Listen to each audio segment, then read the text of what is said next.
Welcome to online study 24/7। যে কোনো ধরনের প্রাইভেট এবং গভর্নমেন্ট টিচার এবং অ্যাসিস্ট্যান্ট প্রফেসর এছাড়াও নন টিচিং পোস্টের ভ্যাকেন্সির আপডেট পেতে হলে অবশ্যই চ্যানেলটিকে সাবস্ক্রাইব করুন, লাইক এবং শেয়ার অবশ্যই করুন। আজকে আমি তোমাদের সাথে এক বড় বিজ্ঞপ্তি নিয়ে আলোচনা করব। আমি এই কারণে বড় বিজ্ঞপ্তি বলছি, তার কারণ ইউনিভার্সিটির তরফ থেকে 874টি পোস্টের পিএইচডির ভ্যাকেন্সি কিন্তু পাবলিশ করা হয়েছে। অর্থাৎ 874টি পিএইচডির ক্ষেত্রে ভ্যাকেন্সি পাবলিশ করা হয়েছে। এটি কম বড় পোস্ট নয়, কারণ যে কোনো ক্ষেত্রে আমরা দেখে থাকি পিএইচডির ক্ষেত্রে আমাদের ভ্যাকেন্সি সব সময় কম থাকে, কারণ যেহেতু সেটা সম্ভব নয় খুব একটা বেশি থাকা। কিন্তু এক্ষেত্রে কিন্তু 874টা ভ্যাকেন্সি পিএইচডির ক্ষেত্রে কিন্তু পাবলিশ করা হয়েছে, যেটা অ্যাকচুয়ালি একটা খুব বড় নিউজ। এবং যারা অনেক দিন ধরে পিএইচডির জন্য চিন্তাভাবনা করছো বা যারা হায়ার স্টাডিজের ক্ষেত্রে আছো তাদের জন্য এটা একটা ভীষণ বড় নিউজ। তো আমরা দেখে নেব লাস্ট ডেট কবে, কোয়ালিফিকেশান কি। হ্যাঁ, আর একটাও কথা আমি বলে দিই, এখানে কিন্তু শুধুমাত্র এমএ এমএসসি থাকলেই চলবে, অর্থাৎ পোস্ট গ্র্যাজুয়েশন থাকলেই চলবে। কোনো রকম এরা নেট সেট গেটের উল্লেখ করেনি।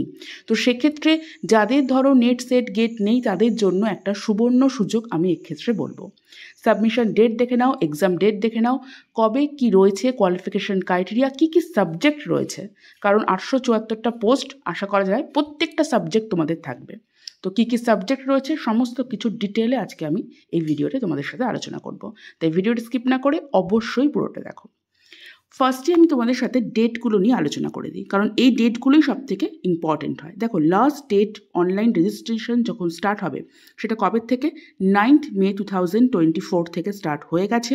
চলবে কতদিন, 22 May 2024। ঠিক আছে, অর্থাৎ 9th May থেকে স্টার্ট হয়েছে, 22 অবধি থাকবে। এটা হচ্ছে রেজিস্ট্রেশনের জন্য, অনলাইন রেজিস্ট্রেশনের জন্য। দেন তোমাদের last date of submitting online application form, last ডেটটা কবে রয়েছে, 26th May। লাস্ট ডেট রয়েছে এটা অনলাইন যে তোমাদের ফর্ম সেটা সাবমিশনের জন্য। এবং last date of correction application form, কারেকশানের জন্য এদের ওপেন মানে পোর্টাল কবে ওপেন থাকবে, 30 May। ওকে, এবং তোমাদের ডাউনলোড কবে করবে অ্যাডমিট কার্ড সেটাও তারা দিয়ে দিয়েছে, ফার্স্ট উইক অফ জুন। এবং date of entrance test second week of June, declaration of entrance test result last week of June. ঠিক আছে, অর্থাৎ জুনের মধ্যেই তোমাদের পিএইচডি সম্পূর্ণ রকম এরা এন্ট্রান্স নিয়ে সব কিছু কমপ্লিট করে দেবে। দেন তারা শুরু করে দেবে এদের পিএইচডি সেশন। অর্থাৎ তোমরা বুঝতে পারছো এখানে জুনের মধ্যেই তোমাদের সব কিছু কমপ্লিট হয়ে যাবে।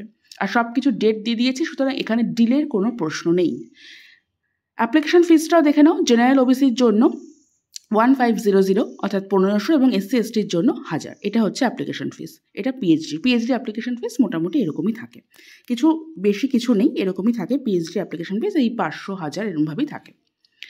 আচ্ছা, নেক্সট এবার আমাদের দেখা কোন কোন সাবজেক্ট রয়েছে, যেটা আমাদের কাছে খুব ইম্পর্টেন্ট, কারণ পিএইচডির জন্য ইম্পর্টেন্ট সাবজেক্ট দেখা। আর 874টা পোস্ট আমি ফার্স্টেই তোমাদের বলে দিলাম, সেক্ষেত্রে তোমাদের দেখতে হবে যে সাবজেক্ট কী কী রয়েছে, যেটা খুব ইম্পর্টেন্ট। ফার্স্টে আমি যে সাবজেক্ট নিয়ে আলোচনা, প্রত্যেকটা সাবজেক্ট আমি তোমাদের বলে দিচ্ছি, তোমরা দেখে নাও যার যে সাবজেক্ট এখানে রয়েছে প্রত্যেকেরই। এখানে 874টা এখন পোস্ট রয়েছে, তোমরা ধরে নিতে পারো প্রত্যেকটা সাবজেক্টই এখানে আছে, তবু আমি একবার বলে দিচ্ছি।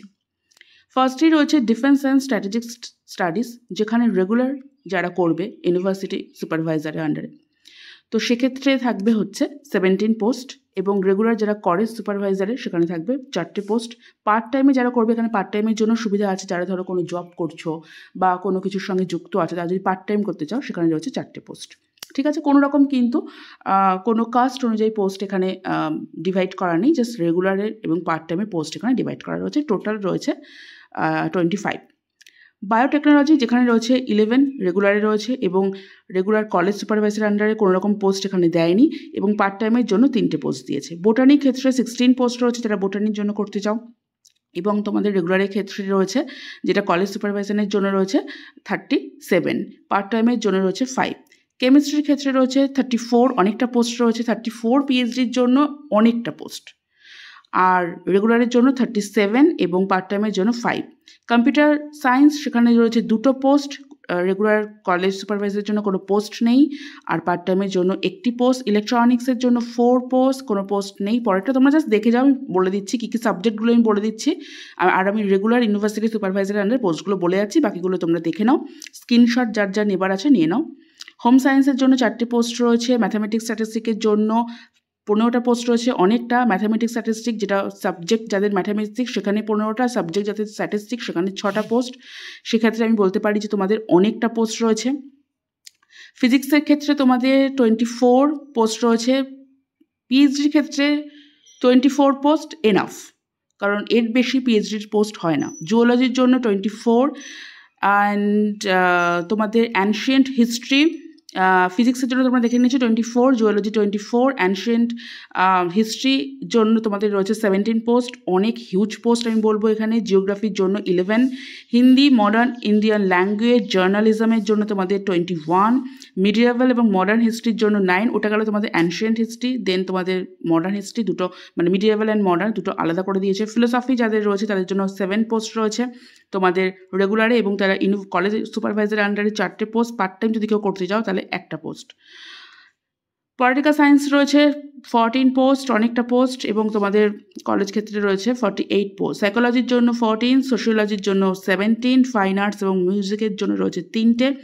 ফাইন আর্টস এবং মিউজিক যাদের ভিজুয়াল আর্টস রয়েছে সেক্ষেত্রে 2টো, সংস্কৃত যাদের রয়েছে সেক্ষেত্রে 9টা পোস্ট রয়েছে, এবং ইংলিশ যাদের রয়েছে এবং মডার্ন ইউরোপিয়ান ল্যাঙ্গুয়েজ সেখানে 24, ইংলিশের জন্য হিউজ পোস্ট।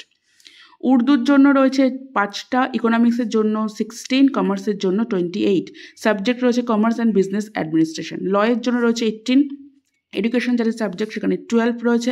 ফিজিক্যাল এডুকেশনের জন্য 4টে রয়েছে। এগ্রিকালচারের জন্য কোনো রকম পোস্ট নেই, এবং এগ্রিকালচার, জেনেটিক্স, প্ল্যান্ট ব্রিডিংয়ের জন্য কোনো রকম নেই পোস্ট। এগ্রিকালচার, এন্ট্রোনমির জন্য, মানে ইউনিভার্সিটি সুপারভাইজার আন্ডারে কোনো পোস্ট নেই, কিন্তু কলেজ সুপারভাইজার আন্ডারে পোস্ট আছে, 4টে পোস্ট আছে। এগ্রিকালচারের জন্য এক্সটেনশন যেটা, সেটার জন্য ইউনিভার্সিটি সুপারভাইজার আন্ডারে পোস্ট নেই, কিন্তু কলেজ সুপারভাইজার আন্ডারে পোস্ট আছে, এবং পার্ট টাইমে পোস্ট আছে। সব কিছু মিলিয়ে আমাদের হচ্ছে এই যে তোমরা দেখতে পাচ্ছ 874, যেটা আমি ফার্স্টেই তোমাদের সাথে বলেছিলাম।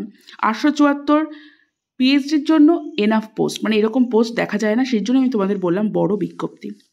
এবার আমরা চলে আসি এলিজিবিলিটি ক্রাইটেরিয়ায়, যেটাও তোমাদের জন্য খুব ইম্পর্টেন্ট। আমি ফার্স্টেই তোমাদের বলেছি এখানে শুধুমাত্র এমএসসি দরকার, অন্য কোনো কিছু দরকার নেই।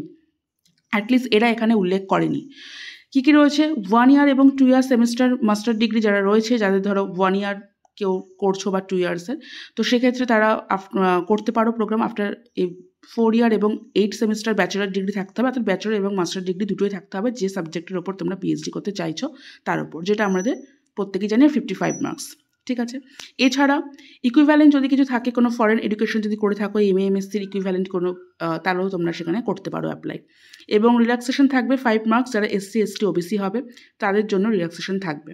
ওকে। আর ইডাব্লিউএসের জন্য এবং ইউজিসি ফর্ম সেখানে কোনো রকম কিছু থাকবে না, তারা চলবে। Provide that a candidate seeking admission after 8 semester bachelor degree program should have minimum bachelor degree প্রোগ্রামের পর যারা 4 ইয়ারের, যারা, কারণ এখন আমাদের যেহেতু ইউজিসি থেকে করে দিয়েছে যে 4 ইয়ারের ব্যাচেলার ডিগ্রি, তো অনেকে তারপরেও, মানে শুধুমাত্র ব্যাচেলার ডিগ্রির পরেও অনেকে হচ্ছে পিএইচডির জন্য অ্যাডমিশন নিতে পারো। সেক্ষেত্রে ব্যাচেলার ডিগ্রিটা 75 মার্কস আমাদের দরকার হবে, আর এসসি, এসটি, ওবিসির জন্য 5 মার্কসের একটা রিল্যাক্সেশন তোমরা পেয়ে যাবে। যারা ধরো কমপ্লিট করেছো এমফিল, ঠিক আছে, সেখানে কিন্তু 55 মার্কস তোমাদের দরকার পড়বে, কিন্তু এমফিল যারা কমপ্লিট করেনি সেখানেও তাদের কোনো বক্তব্য নেই, কারণ তারা এখানে রেটটা নেবে, এই লাস্ট রেট। একটা কথা বলে দিচ্ছি, এরপরে কিন্তু কোনো রকম রেটের সুবিধা থাকবে না, তখন কিন্তু নেট তোমাদের কাছে বাধ্যতামূলক হয়ে যাবে। তার আগে এটা লাস্ট রেট তোমাদের হয়ে যাচ্ছে, সেটা তোমরা যারা যারা চাইছো পিএইচডিতে অ্যাপ্লাই করতে, নেট নেই, তারা কিন্তু অনায়াসে এখানে অ্যাপ্লাই করে দাও। এটা একটা সুবর্ণ সুযোগ আমি বলতে পারি।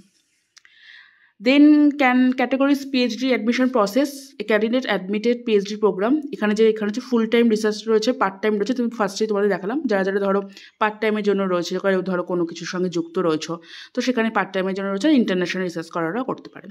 আর ফুল টাইম যে রিসার্চ যে স্কলার যে এখানে রয়েছে, সেখানে তাদের ফুল টাইম যেরকম হয় সেরকমভাবে কোর্স ওয়ার্ক থাকবে, সব কিছু থাকবে। আর পার্ট টাইমের জন্য সেরকম কিছু থাকবে না, কারণ পার্ট টাইমদের যেহেতু তাদের সমস্ত রকম অফিস সামনে সব কিছু তাদের করতে হবে।